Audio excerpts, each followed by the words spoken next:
Well, now, hello there, dear listeners. Welcome to the Starborne Awakening Library. I'm Ella. Tonight's story is The Winter Tree. At the edge of a quiet meadow stood an old oak tree. Every spring it welcomed fresh green leaves. Every summer it offered cool shade to weary travelers. Every autumn its branches glowed with gold before gently releasing every leaf to the wind. Then winter came.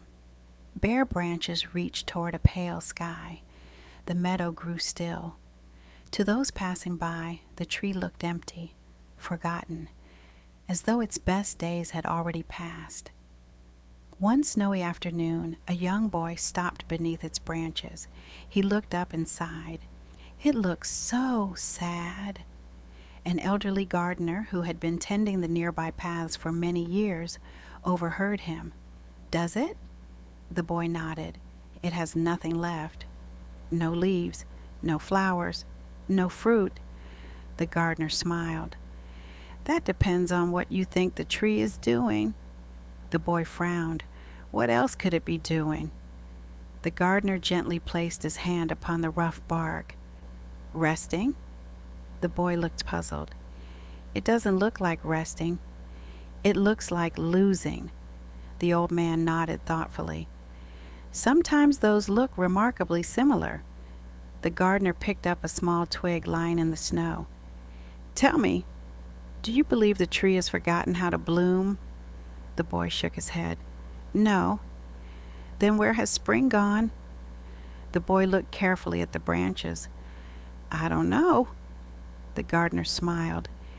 "It hasn't gone anywhere. It is simply hidden."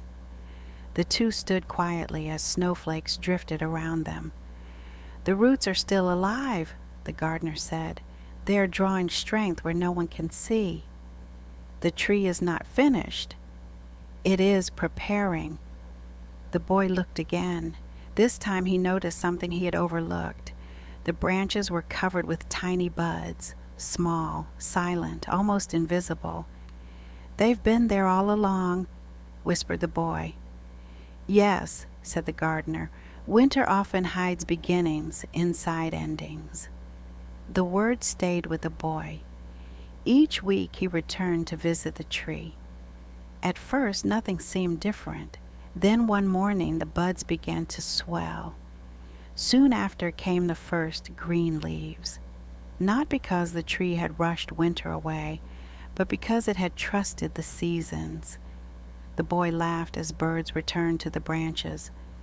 "I thought it was dying." The gardener smiled.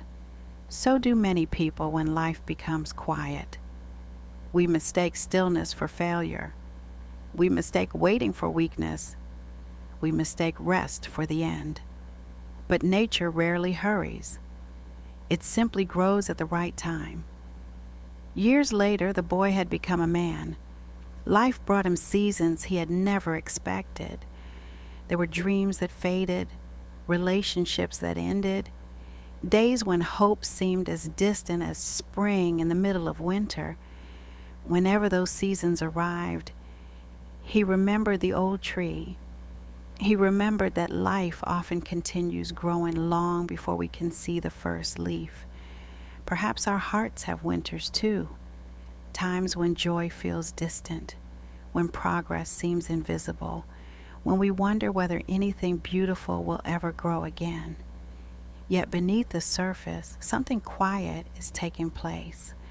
Wisdom is growing, compassion is deepening, strength is putting down deeper roots. Not every season is meant for blooming.